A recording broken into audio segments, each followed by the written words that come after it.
여러분 세상을 살다 보면 흥부가 많을까요? 놀부가 많을까요?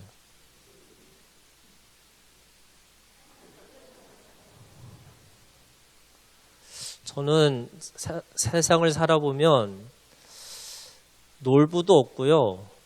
흥부도 없어요. 그렇지 않아요, 여러분? 놀부 같은 흥부가 있고요. 흥부 같은 놀부들이 있어요. 근데 왜 여러분 동화책을 보면 왜 꼭 놀부와 흥부같이 이렇게 성격이 뚜렷한 사람들이 있을까? 저는 이제 동작 지방에 있는 목사거든요. 동작 지방에 있는 목사들이 다 저 좋아하는 줄 아세요? 그렇지 않아요. 네, 어떤 사람한테는 저는 좋은 목사지만 또 어떤 사람은 저를 엄청 싫어하는 사람도 있어요. 그 사람한테는 제가 뭐 같아요? 놀부 같은 사람이죠. 또 어떤 사람한테는 제가 흥부 같은 사람이에요. 근데 세상은요, 잘 또 들여다보면요, 여러분, 사실 흥부보다 놀부를 더 좋아해요. 그걸 어떻게 아시는 줄 아세요? 여러분, 놀부 보쌈 먹어보셨죠? 여러분, 흥부 보쌈 드셔보셨어요? 뭔가 흥부 보쌈은 없어 보이잖아요. 놀부 보쌈은 뭔가 더 줄 것 같고, 그죠? 왜 이런 부조리가 우리 가운데 있을까? 그래서 제가 그 동화책의 이 저자들한테 물어봤어요. 왜 동화책에는 흥부와 놀부와 같이 이렇게 뚜렷한 성격이 있느냐 그랬더니 어린아이들한테요. 이 동화책을 읽어주면 선과 악을 분명하게 알 수가 있대요. 그래서 그게 언제 나타났냐면 청소년 시기에 나타난대요. 그래서 이 선과 악에 대해서 분명하게 깨달은 애들은 뭔가 악을 해야 되는 원초적인 두려움이 생긴다는 거예요. 그래서 나쁜 짓을 하려고 해도 옛날에 읽었던 동화책의 그 이야기 때문에 나쁜 짓을 잘 할 수가 없대요. 근데 이거를 읽지 않고 그 원초적인 두려움이 없는 사람들은 청소년 시기에 갈 때까지 가본다는 거예요. 그래서 이 동화책은요, 아주 선과 악을 분명하게 그렇게 이야기로 있다고 하는 거예요. 우리가 오늘 이제 해야 될 것이 여러분 복의 사람이 어떤 사람일까라는 거에 대한 복의 사람에 대한 예를 들어주는 건데 그게 누구냐면 요셉이에요. 여러분 요셉은 되게 특이해요. 어떻게 특이하냐면 온갖 고난을 다 당했는데 성경이 어디에도 그가 원망하고 불평했다는 말이 없어요. 그래서 사람들이 요셉을 예수님의 어떤 모델과 같은 인물이 바로 구약에서의 예수 같은 인물이 바로 요셉이다 이렇게 얘기를 해요. 그럼 요셉이 정말 왜 그렇게 예수님과 같은 그 원망과 불평하지 않은 그 상황에서 왜 그렇게 했을까라고 하는 거를 오늘 함께 우리가 나누고자 하는 겁니다.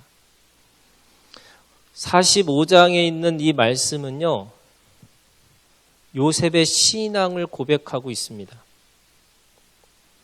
이 45장이 어떤 거냐면요, 요셉이 총리가 됐어요. 우리가 잘 알고 있는 거 있잖아요. 여러분 꿈을 해석하고 나서 총리가 됐잖아요. 근데 그 총리가 되고 나서 그 가나안 땅에 그 가뭄이 일어나니까 양식을 구하러 그 형제들이 온 거예요. 그리고 그 형제들이 와가지고 왔는데 혹시 베냐민이 자기 동생이 해할까봐 그 동생까지 데리고 오라고 한 거예요. 그리고 오늘 장면이 45장의 장면이에요.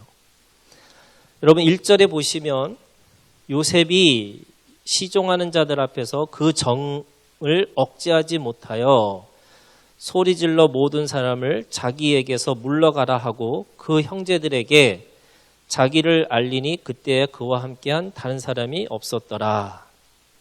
그러니까 지금 요셉은 이제 자기를 드러내려고 하는 순간이 온 거예요. 그래서 자기가 이제 자기를 드러내려고 하니까 자기 시종들을 물러나게 하고 그러면서 자기의 정을 억제하지 못해서 2절에 보니까 큰 소리로 우니 이렇게 돼 있어요. 그리고 나서 3절에 요셉이 그 형들에게 이르되 나는 요셉이라 자기를 드러낸 거죠. 내 아버지께서 아직 살아계시니까 형들이 그 앞에서 놀라서 대답하지 못하더라. 왜 대답하지 못했을까요? 왜요? 형들이 죽이려고 했던 요셉이잖아요. 그러니까 그 형들은 순간적으로 놀란 거예요. 원수를 어디서 만났어요? 외나무다리에서 만났어요. 그러니까 지금 형들은 흠칫한 거예요. 내가 요셉이다 라고 하니까 4절 요셉이 형들에게 이르되 내게로 가까이 오소서. 이 말은 무슨 말이냐? 그들이 지금 가까이 갈 수 없을 정도로 지금 주춤하고 있다는 거예요. 그들이 가까이 가니 이르되 나는 당신들의 아우 요셉이니 당신들이 애굽의 판자라. 아주 정확하게 그들이 지난 여름에 무슨 짓을 했는지 말을 한 거죠. 당신들이 팔았다. 당신들이 팔았던 요셉이다. 이렇게 얘기를 하는 거예요. 그러면 지금 너무나 지금 두려움 가운데 있는 거죠. 완전히 총리가 돼가지고 자기 목숨을 한순간에 죽일 수 있는 권력을 가지고 있는 자가 자기가 팔았던 동생 요셉이라고 하는 거예요. 요셉도 잘 알고 있는 거죠. 그랬더니 뭐라면 5절에 이렇게 얘기합니다. 당신들이 나를 이곳에 팔았다고 해서 근심하지 마소서 이렇게 얘기합니다. 그러니까 근심하고 있다는 것을 알고 있는 거예요. 마지막 15절에 가면요. 요셉이 또 형들과 입맞추며 안고 우니 형들이 뭐라고 돼 있어요? 그제서야 이렇게 돼 있어요. 그러니까 지금 이 5절부터 쭉 가면서 그 형들은 계속해서 두려워한 거죠. 염려한 거죠. 그런데 왜 요셉은 원수를 만났는데 왜 원수를 갚을 생각도 안 하고 그 마음에 응어리가 있음에도 불구하고 왜 지금 진심으로 그 형들을 맞이할 수 있을까? 바로 이것이 요셉의 믿음이에요. 자, 요셉의 믿음이 뭐냐면요. 5절 중간에 보면 뭐라고 돼 있어요? 하나님이 지금 이 하나님이라고 하는 것이 요셉의 믿음이에요. 이걸 뭐라고 그러냐면 주권적 신앙이라고 그래요.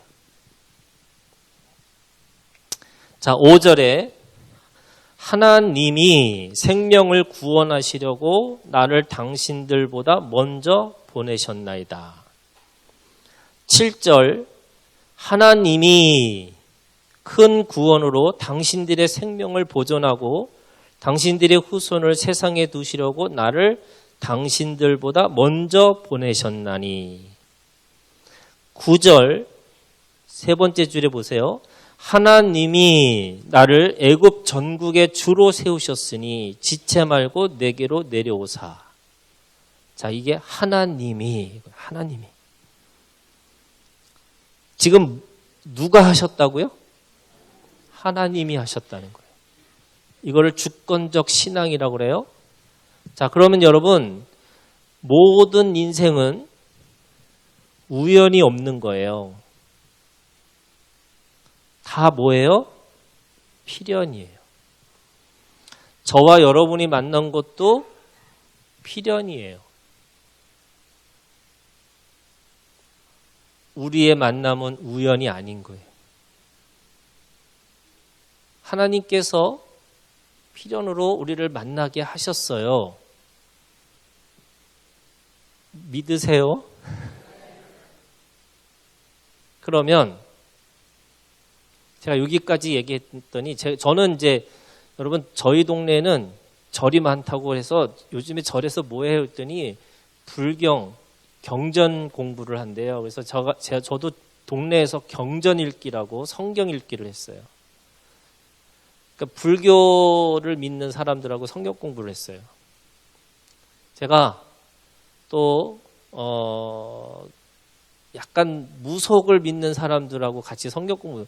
제가 어떤 분하고 했냐면 또 여자들 목사님들이 한 대여섯 명 모이셨는데 거기 모임이 주로 이렇게 치유의 은사를 하시는 분들이에요. 저한테 저보고 성경 공부를 해달라고. 그래서 제가 성경 공부 1시간 하고 그분들이 내 몸 만져주면서 치유의 역사로 막 나가라고 막 이렇게 하셨어요. 이게 품앗이 하는 거예요, 서로. 제가 여기까지 얘기했더니 불교 믿는 사람들이나 그런 사람들이 다 그러는 거예요. 세상 사람들이 필연이라고 하니까 팔자네요. 다 팔자네요, 뭐. 그래서 그랬어요. 맞다고. 팔자라고. 근데 세상의 팔자와 하나님 안에서의 팔자가 달라요. 어떻게 다를까? 세상의 팔자는 내가 바꿀 수 있는 게 아니에요, 여러분. 그냥 살아야 돼. 그런데 믿음의 사람들은 거기에 하나님의 뜻과 하나님의 소원과 하나님의 목적을 알아야 되는 거예요. 그 만남이든 그래서 관계라고 그래요.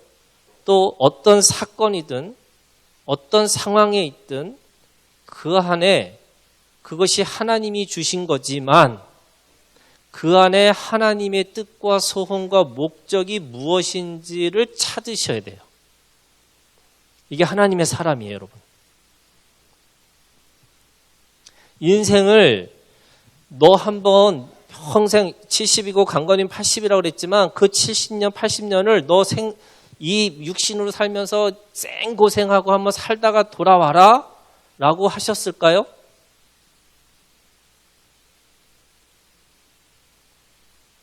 갈라디아서 2장 20절 말씀이 여러분 굉장히 중요한 말씀인데 우리가 십자가에 그리스도와 함께 어떻게 됐다고요? 제가 이것도 얘기해요. 여러분 갈라디아서 2장 20절 볼까요?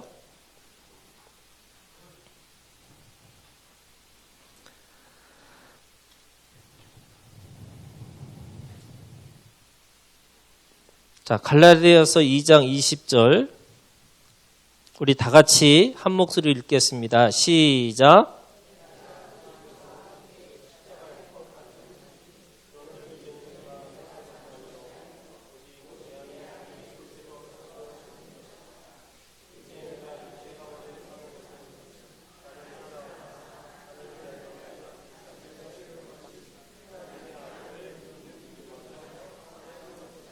자, 여기 내가는 바울이에요. 근데 여러분 바울이 예수님을 만났어요? 못 만났어요? 다시 얘기할게요. 예수님이 공생에 계실 때 바울을 만났어요? 못 만났어요? 바울은 예수님이 살아 계실 때 바울은 예수님을 만난 적이 없어요. 더구나 그 십자가에서 못 박힐 때 바울은 믿지도 않았어요. 그런데 오늘 지금 바울의 고백이에요. 뭐라고 그러냐면 내가 그리스도와 함께 십자가에 못 박힐 거다라고 그런 게 아니에요. 뭐라고 그랬어요? 못 박혔나니 무슨 거예요? 과거예요. 과거. 못이 박혔어요. 누가? 바울과 그리스도가. 자, 이거를 오늘 우리한테 똑같이 하면은 여러분 내가 예수님을 믿는 그리스도인이에요. 내가 그리스도와 함께 십자가에 어떻게 했다고요? 못 박혔어요. 어떻게 해요? 여러분 진짜 못 박혔어요? 이게 무슨 뜻일까요? 믿음으로요? 이거를 히브리서 표현에 있어요. 히브리서. 여러분 히브리서 있는 말씀에 뭐라 그러냐면 레위인은 어디에 있었냐? 아브라함의 허리에 있었다 이렇게 얘기를 해요. 무슨 말이냐면 아브라함과 이삭과 그리고 이 야곱을 통해서 이스라엘 민족이 생기고 모세를 통해서 제사법이 생겨서 레위 족속이 제사장의 직분을 갖게 되잖아요. 근데 이 레위 직분을 갖고 있는 이 레위 족속은 어디 있었느냐? 바로 아브라함의 허리에 있었다 이렇게 표현을 하는 거예요. 이게 무슨 말인지 아시는? 이게 그러면 현대말로 이렇게 하는 거예요. 아브라함의 DNA에 있었어요. DNA.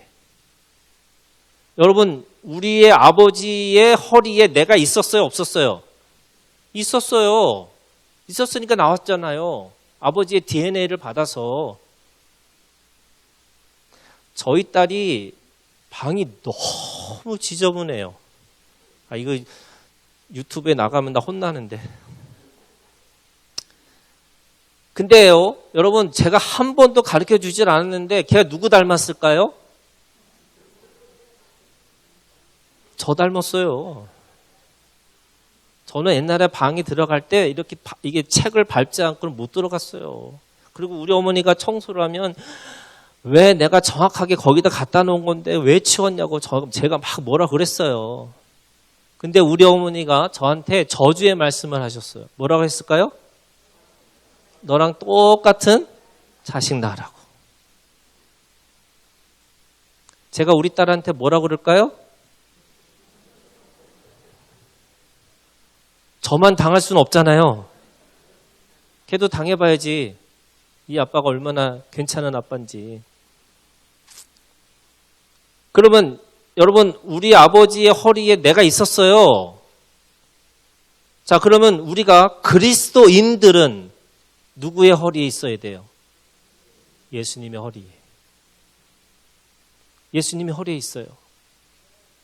그러면 예수님이 십자가에서 돌아가실 때에 우리도 어떻게 했어요? 죽었어요. 죽은 거예요. 그런데 뒤에 말이에요.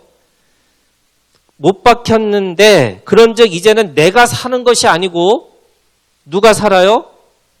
내 안에 그리스도께서 사신 거라는 거예요. 왜? 나는 죽었는데 다시 부활하는 예수 그리스도의 DNA가 있는 사람들이니까. 그러면 우리는 천국에 갔어요. 하나님의 보좌에 있다가 그런데 보니까 또 이렇게 돼 있어요. 이제 내가 육체 가운데 사는 것은 여러분 내가 육체 가운데 돌아왔어요. 다시. 왜 돌아왔어요? 그게 지금 뒤에 말이에요.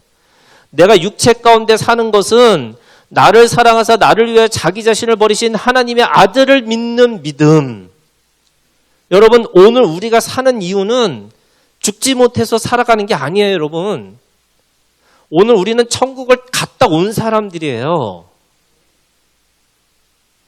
그럼 왜 오늘 우리를 육체 가운데 살게 하셨어요? 주님이 그 사명을 하셨던 것처럼 오늘 우리가 하나님 앞에 사명을 이루라고 우리한테 오늘 육체로 살게 하신다는 거예요. 요한복음에 있는 말씀에 보면 예수님이 뭐라고 하냐면 내가 하나님 아버지의 뜻 안에서 다 하셨다는 거예요. 아버지가 하시고자 하는 일을 다 했다는 거예요. 그걸 요한복음 17장에 세 가지로 얘기해요. 하나님이 주신 사람, 하나님이 주신 말씀, 하나님이 주신 일. 그래서 십자가에서 뭐라 그래요? 다 이루었도다. 다 이뤘다는 게 요한복음 17장에 하나님이 주신 사람, 하나님이 주신 말씀, 하나님이 주신 일. 그러면 똑같이 오늘 내가 육체 가운데 사는 이유는 하나님이 오늘 우리 가운데요. 뭘 주셨냐면 하나님이 주신 일과 하나님이 주신 말씀과 하나님이 주신 사람이 있다는 거예요. 그걸 뭐 하라고요? 그 뜻과 소원과 목적을 이루고 살으라는 거예요. 그냥 여러분 죽지 못해서 사는 거야. 빨리 가서 빨리 죽는 게 낫지. 그러면 여러분 천국이 그렇게 좋으면 우리 다 죽어야 되는 게 맞아요. 그래서 제가 우리 교회 구호 중에 하나가 뭐냐면요. 여러분 이런 거예요. 이거 따라서 해야 되는데. 가늘고 길게 살자. 왜요? 하나님의 뜻을 이루기 위해서. 남들보다 더 오래 살자 이게 아니에요. 여러분 사명이 있는 자는 안 죽어요. 바울이 로마에 가서 죽어요. 왜요? 하나님이 로마로 가게 하셨잖아요. 로마로 가기 전 이걸 처소관이라 그래요. 처소관. 여러분 내가 하나님 앞에서 내가 왜 이 땅에 태어나서 내가 무엇을 해야 되지? 라고 하는 하나님의 뜻과 소원과 목적을 가지고 사는 사람은 그 안에서 하나님의 뜻을 따라서 사는 사람은 뜻을 이루기 전까지 죽지 않아요.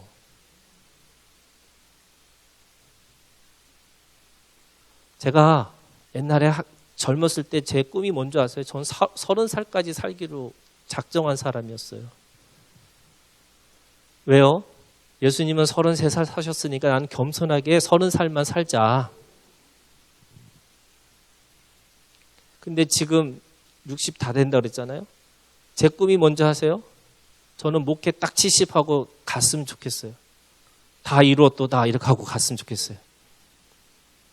모르죠. 또 제가 저한테 또 다른 사명을 주실지.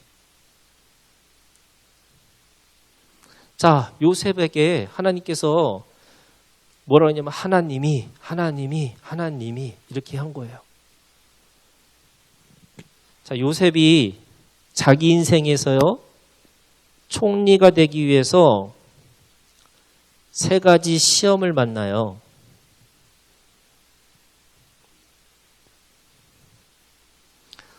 첫 번째 시험이 뭐냐면 여기가 물 없는 구덩이에요.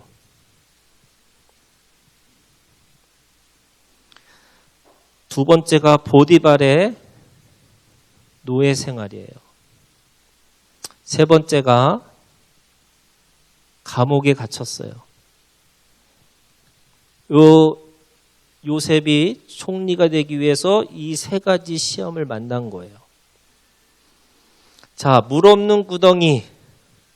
팩트가 뭐냐면요. 형제들이 요셉이 채색 옷을 입고 꿈을 꾸면서 아버지의 편애를 받고 꿈을 꾸면서 얘기하면서 자기 자랑을 너무 많이 하니까 형들이 모여가지고 뭐 했어요? 얘 죽이자. 그래서 형들한테 와가지고 채색 옷을 벗기고 발가벗겨서 이 물 없는 구덩이에 빠뜨렸어요. 그런데 아까 얘기했죠. 팔았다고. 유다가 아무래도 죽이는 게 좀 그래서 지나가는 미디안 사람한테 이 요셉을 팔았어요. 그래서 어디로 갔냐? 보디발의 노예 생활로 간 거죠. 잘하는 얘기잖아요, 여러분. 보디발의 집에서 너무 열심히 일을 하니까 거기에 집사가 됐어요. 그리고 그 집사가 보기에 아름답다 이렇게 얘기되어 있어요. 여러분 성경의 비밀 중에 하나가 여러분 이게 죄송한 얘기지만 하나님도 외모주의 중심이 있어요. 요셉도 잘생겼고요. 다윗도요. 하나님은 외모를 취하지 않으신다. 그러면서 그 바로 밑에 말씀해 보면 얼굴이 너무 잘생겼다고 표현이 나와요.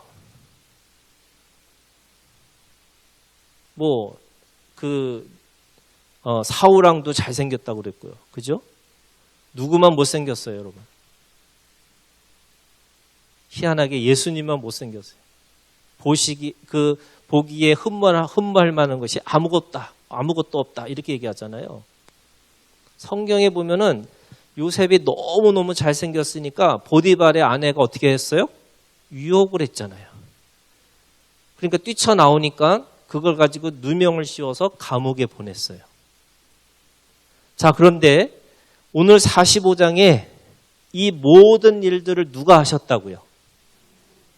진짜요? 여러분, 물 없는 구덩이는 발가벗겨서 동서남북이 다 막힌 상황이에요. 아버지의 편애를 받고 가장 자유롭게 살았던 요셉이 이제는 누군가의 밑에서 노동으로 하루하루를 살아내는 존재가 됐어요. 아무것도 동서남북 위아래가 다 막힌 게 뭐냐면 감옥이에요. 그런데 이걸 누가 하셨다고요? 이게 주권적 신앙이에요. 여러분, 하나님이 하셨어요. 제가 인생을 돌아보시면 여러분 꼭 원수 있죠, 원수. 제가 중국에 가서 말씀 공부를 시키는데 제가 그랬어요. 이 세상에는 딱 두 종류의 이 사람이 있는데 원수와 왼수가 있다. 그랬더니 그 사람들이 막 적어요. 진짜로. 원수는 뭐예요? 공식적인 적이고 왼수는 개인적인 적이에요. 여러분 원수 없으신가 보다. 다 얼굴 보니까. 있잖아요, 여러분. 그 인간 때문에 그 인간 때문에 내가 인생 망친 게 얼마나 많은데. 제가 어제든가 그저께도 얘기했지만 저희 교회 권사님 중에 한 분은 꼭 사진을 찍을 때 우리 그 남편이 꼭 옆에서 이렇게 찍더래요. 아무 말도 없이. 그래서 너무 듬직해가지고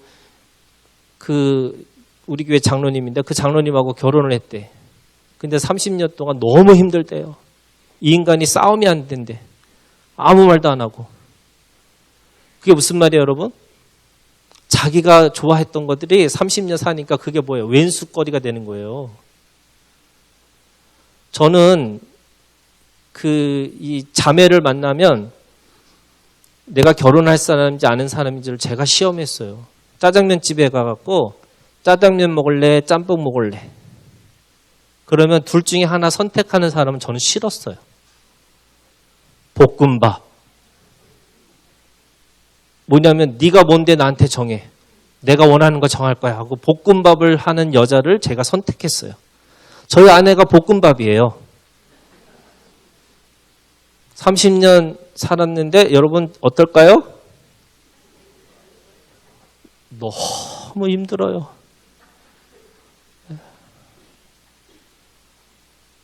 오늘도 차를 바꾸라고 그래서 네 하고 바꿔줬어요. 자기 어디 가야 된다고. 자기 멀리 가야 되니까 차를 바꾸는 더 큰 차 타야 된다고.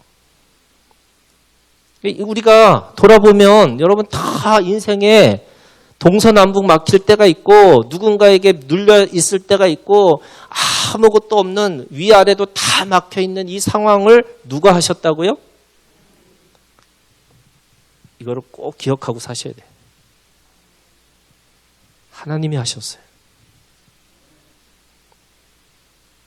자, 그런데 그러면 물 없는 구덩이에서 왜 하나님이 이 동서남북을 왜 이 막힌 상황을 왜 주셨을까 하고 하나님의 뜻과 소원과 목적을 찾으셔야 돼요. 그냥 팔자니까 그냥 사는 거지 뭐 이런 게 아니에요, 여러분. 그 안에 왜 하나님은 왜 이 사건을, 이 상황을 왜 나한테 주셨을까라고 생각해 보니까 요셉은요, 이곳에서 채색 옷이 아버지 야곱의 옷을 입었던 이 채색 옷이 벗겨져서 내가 하늘 아버지를 봐야 되는 존재구나라고 해서 하늘을 보는 거예요. 그래서 요셉이 뭐 하는 사람이 되냐면 기도하는 사람이 되는 거예요. 기도하라고 이 사건 주신 거예요. 너 하늘 보고 사는 거야. 네가 아버지 믿고 네가 그렇게 너가 그렇게 편안하게 살았던 그 인생에서 네가 이제는 동서남북 다 맡겼지만 이제 위를 보고 살아야지 라고 하는 거를 보여주시기 위해서 이 사건 주셨다는 거예요. 그러면 보디발의 지배는 어떻게 할까요, 여러분? 이 보디발의 노예를 누가 주신 거예요? 하나님이 주셨다는 거예요. 그래서 하나님 앞에 어떻게 일해요? 성실하게 일을 해요. 사람들은 보디발이 보일 때는 성실하게 해요. 그런데 보디발이 어디 갔으면 내가 마음대로 사는 거예요. 그런데 이 요셉은 하나님 앞에라고 하는 코람데오예요. 코람데오. 내가 하나님 앞에서 일을 해야지. 라고 해서 어떻게 해요? 성실하게 일을 하고 있는 거예요. 제가 미국에 있을 때 영어가 안 되니까 주로 뭘 했냐면요. 청소했어요. 미국은 이게 영어 못하면 청소해야 돼요. 그리고 또 제가 어딜 갔냐면 그 무슨 장난감 파는 가게에서 일을 한 적이 있어요. 제가 어떤 마음이 있었냐면 이 요셉의 믿음을 알잖아요, 여러분.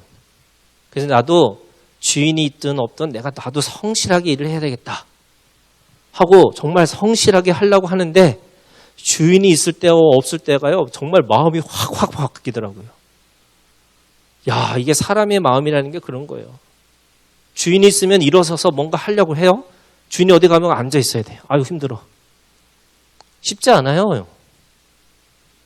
그런데 요셉은 그걸 그렇게 했다는 거예요. 성실하게 그 일을 감당하는 거예요. 여러분, 감옥은 어떻게 할까요? 동서남북 위아래 다 막혔어요. 뭐냐? 말씀이, 시편에 있는 말씀이에요. 말씀이 응할 때까지 그가 기다리는 거죠. 인내하는 거예요. 자, 기도하고요. 성실하고요. 인내하는 뭐가 됐어요? 자, 이것도 아셔야 돼요, 여러분. 요셉은 한 번도 총리를 꿈꾸지 않았어요. 총리가 꿈이 아니에요. 그런데 하나님이 그를 통해서, 이 사건을 통해서 하나님이 그를 총리 삼으시면서 뭐 하는 총리를 삼느냐? 기도하고 성실하고 인내하는 총리로 세우셔서 그 담이 넘어서 나무가지가 뻗쳐서 이제는 자신의 것이 아니라 남의 생명도 구원할 수 있는 애굽의 총리가 된 거예요. 이것도 누가 하셨어요? 하나님이. 자, 이게 요셉이에요. 근데 저는 이제 그런 생각을 해요. 여러분, 요셉만 있었을까? 저는 요거를 예를 들면 이제 유셉이라는 사람이 있었어요. 자, 유셉이라는 사람은 자, 물 없는 구덩이에서 어떻게 할까 생각을 하다가 자기가 성실하게 땅굴을 좀 파자. 땅굴을 파서 탈출을 해야 되겠다. 라고 하나님의 뜻과 소원과 목적을 자기 임의대로 생각하는 거예요. 성실하게 땅굴 파는데 계속 파고 있어요. 미디안 사람이 와서 데려가려 했더니 있어요, 없어요? 없어요. 그러면서 뭐라고 그래요? 계속 나는 성실하게 계속 파면서 뭐라고 그래요? 터널이 아니고 땅굴이에요, 여러분. 파도 어떻게 돼요? 끝이 없어요.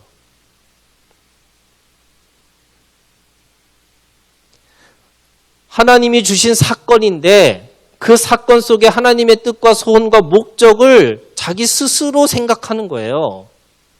아버지의 뜻이 뭐지? 아버지의 소원이 뭐지? 아버지의 목적이 뭐지를 생각하는 게 아니고 자기가 임의대로, 아까 사사기 말씀이잖아요. 자기가 왕이 없으므로 자기가 생각하는 기준대로, 자기 기준대로 하는 거예요. 나 이거 해야 돼. 끝까지 해요. 제가 21년 됐잖아요. 이 개척한 지. 저는요, 교회 안에 분위기가 있어요. 하나님이 갑자기 막 사람들을 보내주실 때가 있어요. 막 전도하라고 할 때가 있어요. 저는 그게 느껴져요. 그런데 또 이상한 사람들이 이러는 거예요. 목사님, 우리가요, 전도하는 게 아니고, 우리가 기도할 때인 것 같아요. 하고, 이상하게요, 이렇게 힘들어요. 원래 부흥하려면 이렇게 가야 되는데, 시절을 쫓아 이러잖아요. 시편 1편에 있는 말씀에. 그 시절이 뭐냐면, 봄, 여름, 가을, 겨울이에요. 봄에는 뭐 해야 돼요? 씨를 심어야 돼요. 여름에 뭐예요? 자라나야 돼. 가을에 뭐예요? 수확해야 돼요. 겨울에 뭐예요? 견뎌야 돼요. 그런데 시절을 쫓아서 사는 게 아니고 봄인데 자꾸 자라나려고 하는 사람이 있고 열매를 거둬야 되는데 자꾸 자라나려고 하는 사람이 있고 안 맞아요.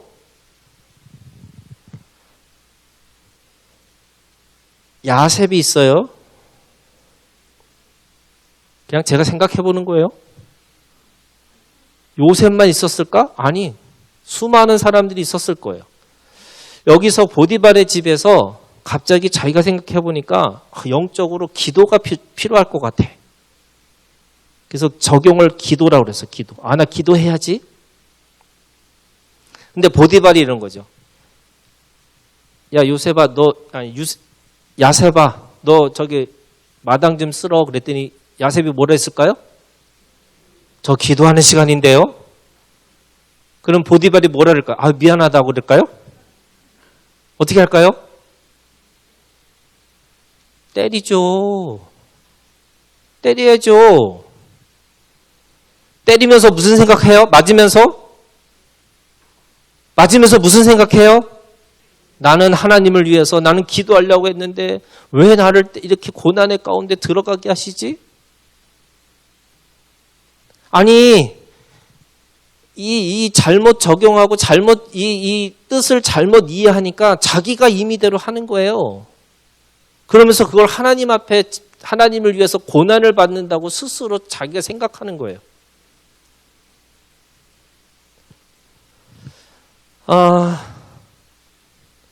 이셉이 있어, 이셉. 자, 감옥이 있는데요. 무슨 생각을 하느냐? 나는 감옥을 탈출하리라 하는 사람이 있었을 것 같아요. 빠삐용이라는 영화 아시세요? 요즘에 미국 드라마 중에 프리즌 브레이크라고 있어요. 감옥을 탈출하는 거예요. 맨날 탈출하고 잡혀오고 하면서 맨날 평생을 감옥에 있으면서 뭐라고 그래요? 왜 나는 하나님은 왜 이렇게 맨날 나는 자유를 안 주시지? 어떤 사람은요, 끊임없이 물 없는 구덩이에 빠져 있는 사람이 있고, 어떤 사람은 보디발의 노예 생활에 있는 사람이 있고, 어떤 사람은 감옥에 있는 사람들이 있어요. 자기가 스스로 그거를 자기의 임의대로 살려고 하다 보니까 계속 착각하고 망상하고 사는 거예요. 여러분, 신앙의 가장 적이 뭔지 아세요? 망상이에요. 내가 설교 시간에 내 이웃을 내 몸처럼 사랑하라고 그랬어요. 목사님 설교 들었어요? 그럼 어떻게 하는 줄 아세요? 사람들이 다 자기가 사랑하고 있다고 어떻게 해요? 망상을 갖고 있어요. 몸은 안 움직이는데, 몸은 하지도 않는데 들었으니까 내가 그렇게 살고 있다고 생각하는 거예요. 제가 한번 내기를 한 적이 있어요. 무슨 내기냐면 대구에 지하철이 있다 없다. 그게 89년도였어요. 아니 87년이었어요. 87년에 대구에 지하철이 있다 없다를 내기를 했어요. 근데 어떤 사람이 그러는 거예요. 서로 내기하다가 자기가 대구에서 지하철을 타봤대. 뭐 타봤다는데 졌잖아요. 그래서 미안하다고 했어요. 대구의 지하철이 91년인가 생겼대요. 근데 그 사람이 거짓말한 게 아니에요. 여러분, 거짓말이 사실처럼 얘기하는 게 뭐예요? 망상이에요.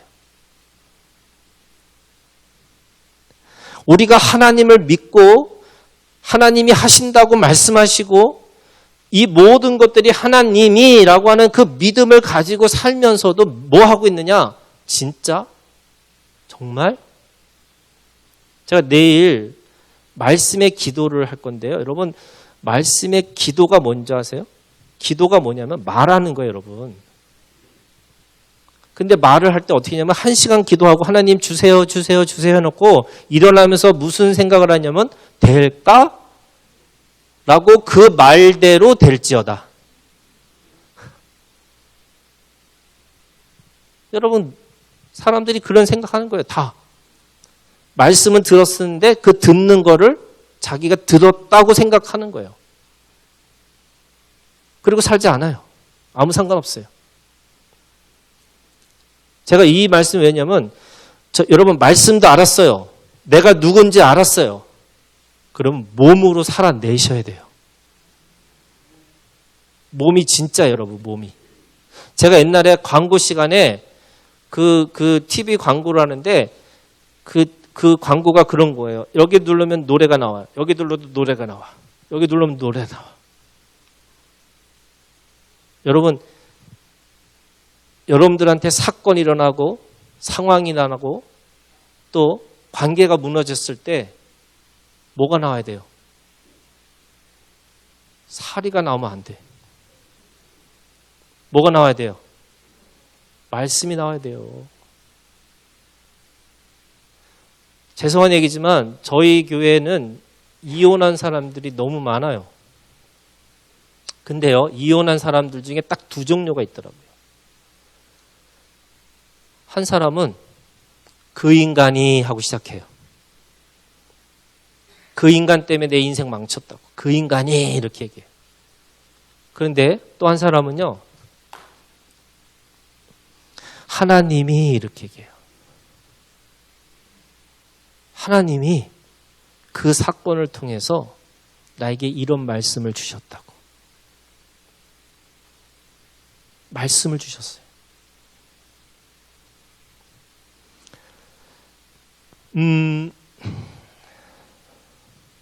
말씀 찾아볼게요. 요한복음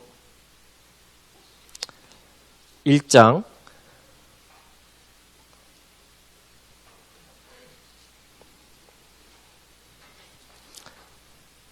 16절 17절 죄송하지만 요거 좀 지워주실래요?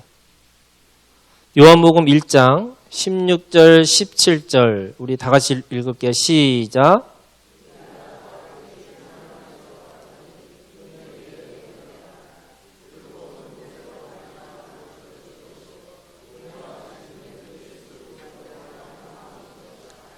저는 이 말씀이요 굉장히 중요하다고 생각해요. 은혜 위에 뭐가 있어요? 은혜가 있어요. 자, 17절에 보면 율법은 모세로 말미암아 주어진 거예요. 무슨 말이냐면 율법은요 바깥에서 오는 거예요.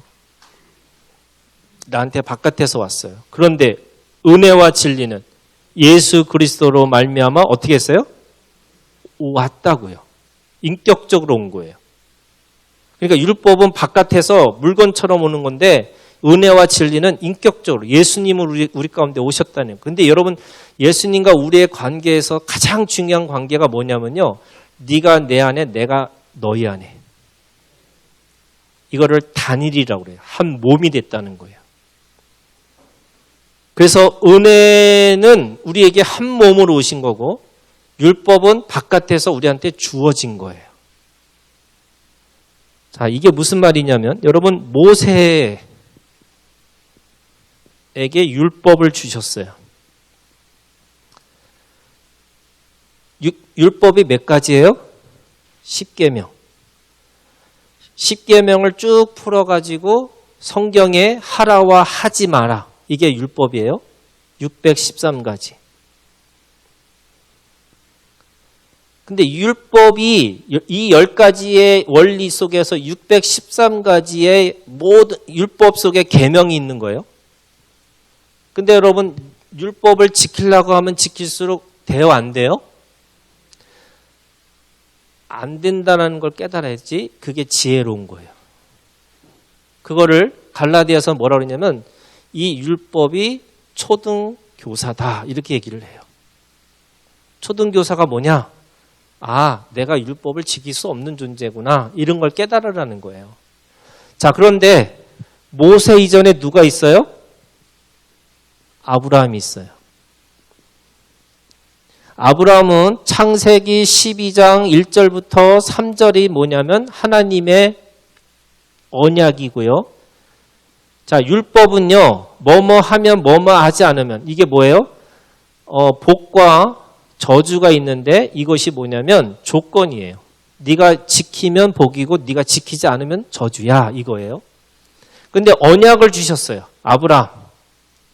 이 언약은 무슨 언약이냐? 내가 무조건 너 편이야. 복이에요. 이걸 뭐라고 그러냐면 은혜예요. 아브라함에게 주신 이 언약은요. 네가 하면 줄 거고 안 하면 안 줄 거가 아니라 무조건 주시겠다는 거예요. 뭘 줘요? 3가지 준다 그랬어요. 이 아브라함을 통해서 큰 민족을 이루고 네 이름을 창대케 하시고 네가 복의 근원이 될 것이다. 그냥 여러분 제일 큰 사랑이 무슨 사랑이냐면 그냥 사랑이에요. 그냥 사랑이에요. 그냥. 나는 이뻐서 사랑해. 30년 사니까 이뻐요? 안 이뻐요?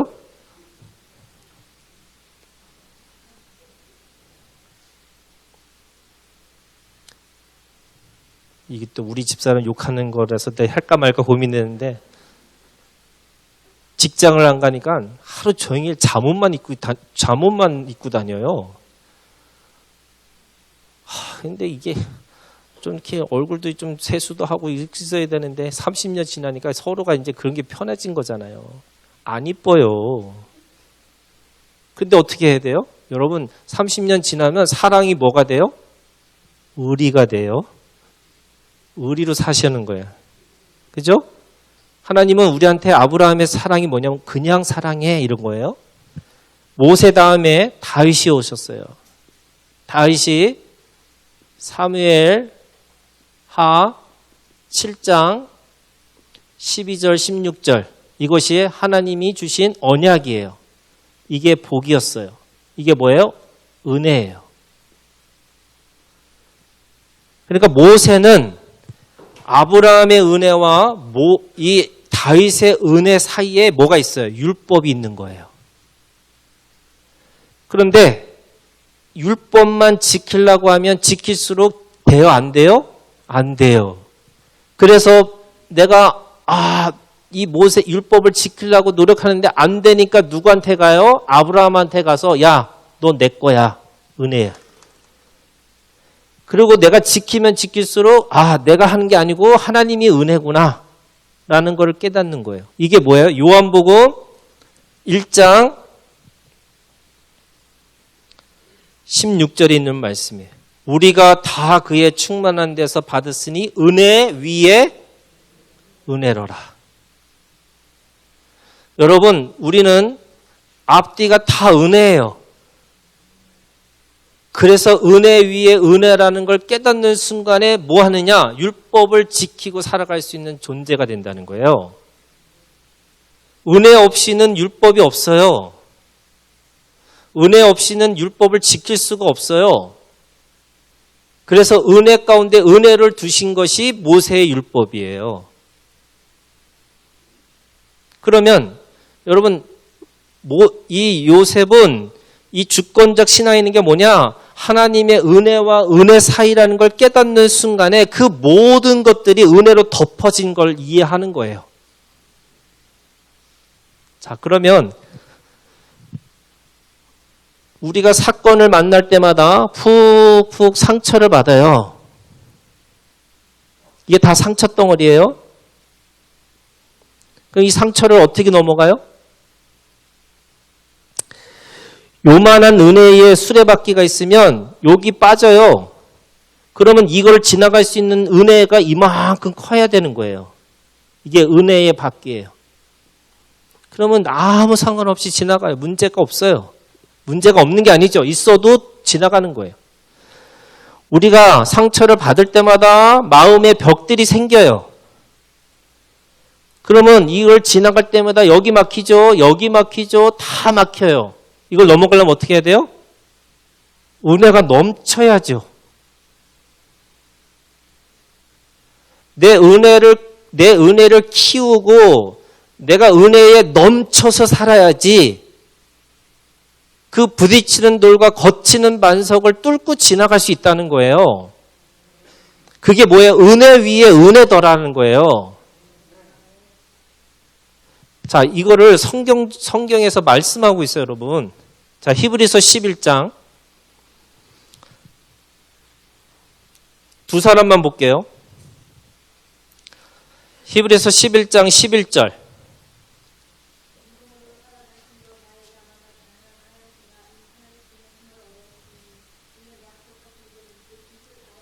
아우, 누구세요? 너무 지혜로우세요. 감사합니다. 자, 사라의 믿음이 있다고 그랬죠? 무슨 믿음이에요? 믿음으로 사라는 그 잉태할 수 있다는 걸 믿음으로 알아서 기뻐했다고 그랬잖아요. 진짜요?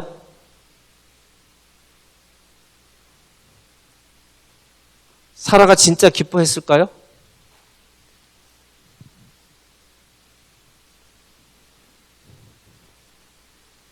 창세기 한번 찾아볼까요?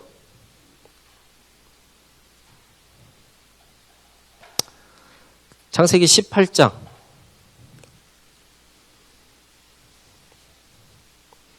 12절. 자, 11절부터 11절 12절 읽어보세요.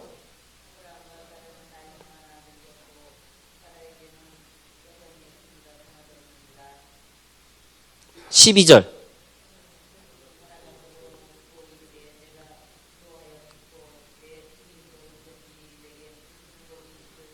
예, 사라가 속으로 웃고, 자, 웃은 게 이게 무슨 웃음일까요?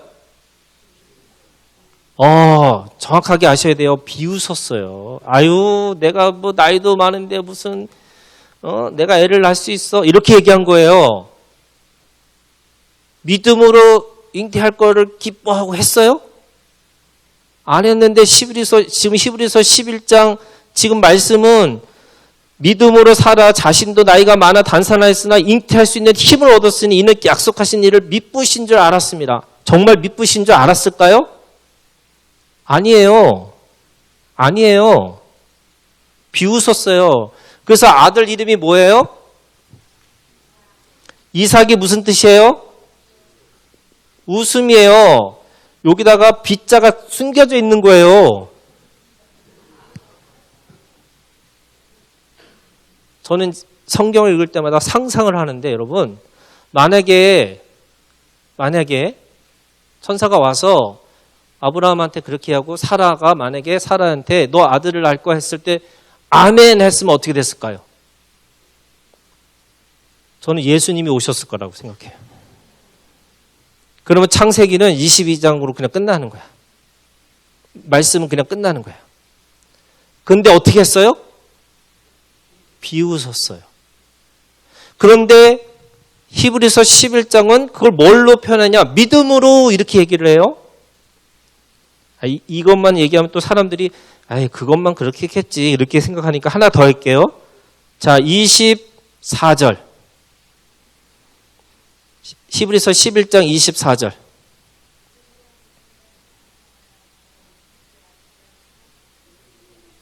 네. 믿음으로 모세는 장성하여 바로의 공주의 아들이라 칭함 받기를 거절했대요. 진짜요? 진짜요? 모세가 믿음으로 바로의 아들이라는 공주의 아들이라는 걸 거절했어요? 아니잖아요. 여러분 우리 잘 알잖아요. 어떻게 했어요? 사람을 죽이고 자기 살려고 도망간 사람이 모세예요. 이게 팩트라니까. 근데 히브리서 11장은 왜 그렇게 해석을 해줬을까요? 여러분 이게 중요해요. 이게 중요해요. 왜 그렇게 했냐면 예수님이 오시고 나니까 그들이 넘어진 자리, 그들이 쓰러진 자리, 그들이 가지고 있는 상처의 자리가 다 은혜로 덮어진 거예요. 자, 이걸 다시 얘기할게요, 여러분. 아까 누가 있었어요? 유셉이 있죠. 야셉이 있죠. 이셉이 있어요. 인간은 잘못 적용하고 잘못 갈 수 있지만 예수님이 오심으로 말미암아 다 요셉으로 만드시는 하나님의 역사가 있다는 거예요. 여러분 이걸 믿으셔야 돼요. 그래서 사람들이 무슨 생각하냐면 이거는 이렇게 해야 되나? 저렇게 해야 되나? 맨날 어떻게 해야 돼? 죄송한 얘기지만 점집에 그리스도인들 50% DC 해준대요. 왜요?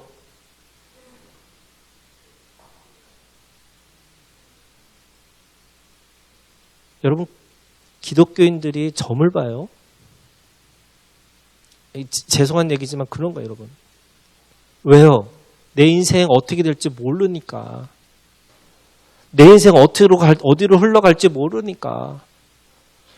여러분, 기독교, 특별히 한국 사람들은 영적으로 굉장히 무속에 가깝대요. 왜? 치고받고 사는 이 한반도라고 하는 이 땅이 호락호락한 땅이 아니기 때문에 그래요. 그래서 영적으로 뭔가 앞을 누구보다도 조금이라도 앞을 보고 싶은 거예요. 그러니까 사람들이 더 영적이고 신비적이고 돼요. 근데 여러분,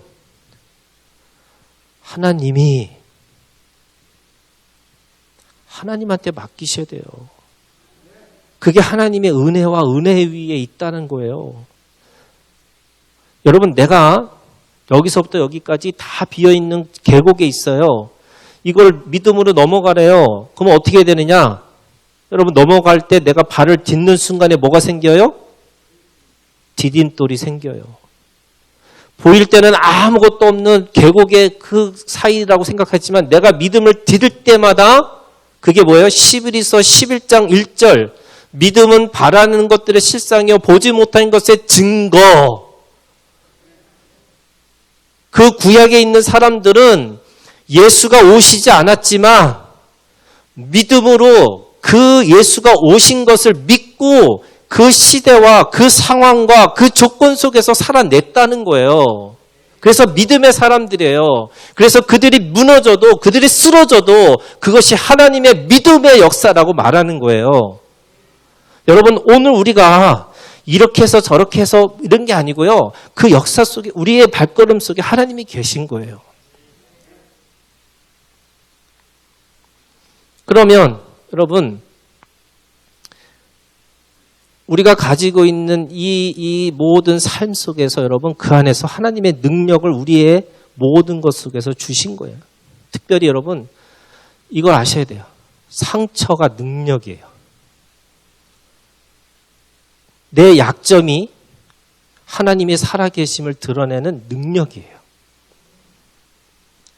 제가 읽고 너무너무 감동받은 책 중에 하나가 상처 입은 치유자라는 책이에요.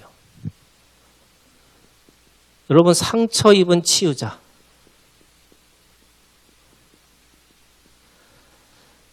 유대인들한테 그런 이야기가 온답니다. 메시아잖아요. 지금도 그들은 메시아를 기다리고 있어요. 랍비한테 누가 와서 도대체 메시아가 언제 오시냐? 그 메시아가 어디 있냐? 라고 물으니까 그 랍비가 그렇게 얘기했다는 거예요. 메시아는 이미 오셨다고. 어디예요?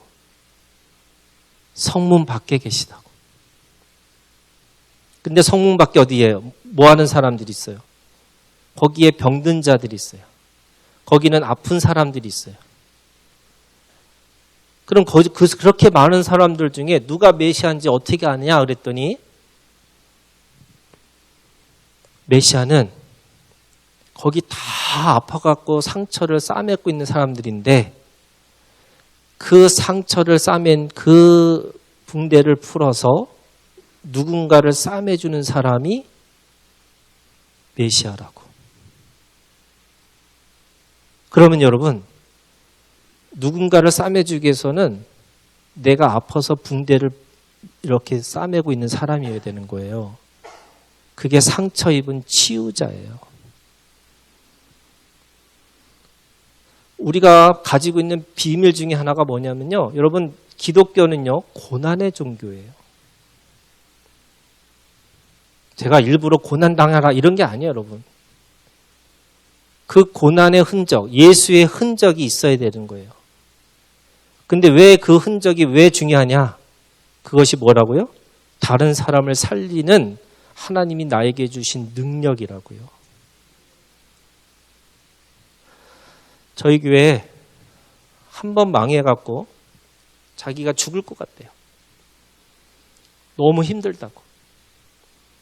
그래서 제가 어떻게 했냐면 4번 망한 사람을 소개시켜 줬어요.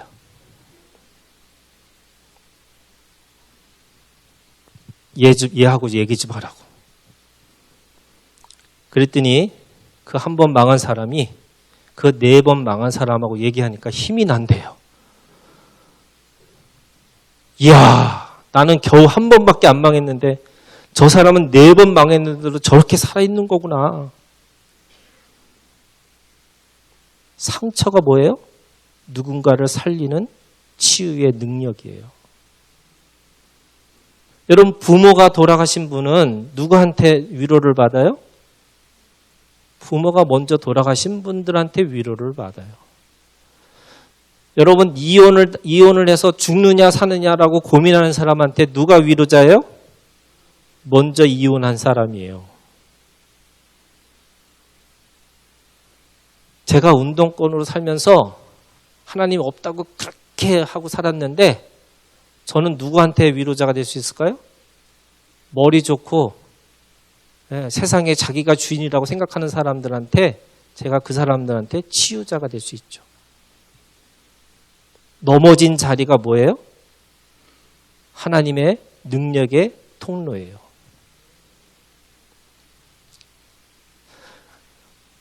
요셉은 총리가 돼서 그 기도하고 성실하고 그리고 인내하는 그 총리를 통해서 뭐 하느냐?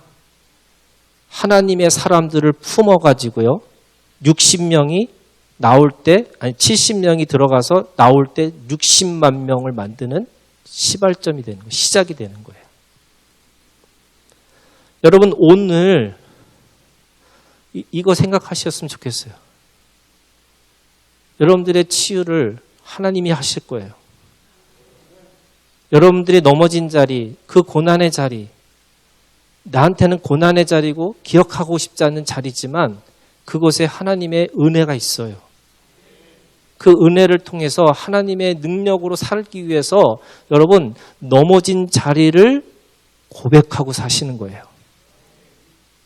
제가 어제 얘기했잖아요, 여러분. 얼마나 내가 찌질한지를 말해야지 찌질한 자들이 돌아와요. 내가 어떤 거에 상처받은 그 사건이 누군가에게 살리는 구원의 도구가 돼요. 은혜 위에 은혜더라. 여러분, 하나님 앞에 복의 사람은, 이 원복으로 사는 사람들은 모든 게 은혜예요. 남편도 은혜고 자식도 은혜고 내가 가지고 있는 경험과 내가 가지고 있는 모든 것들이 은혜더라라고 하는 이 고백이 오늘 우리 가운데 있기를 주님의 이름으로 축원합니다.